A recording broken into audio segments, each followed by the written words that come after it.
a young juvenile, 14 years old, but a notorious bandit, also a cattle rustler. He has confessed to series of participation in attacks, mostly in Jibia community.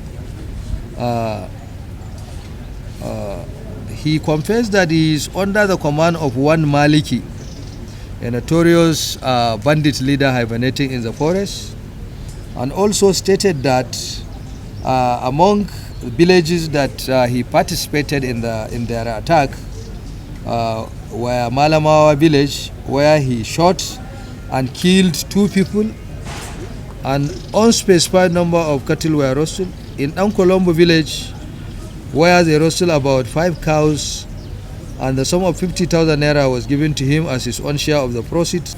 At Kukar Babangida village, also in the same Jibia, they roasted 4 cows.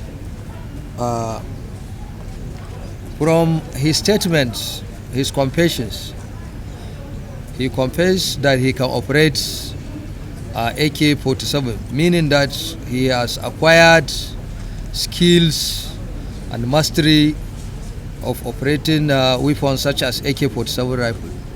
Thanks for checking out SYMFONI on YouTube. Please be sure to subscribe and like our videos for updates.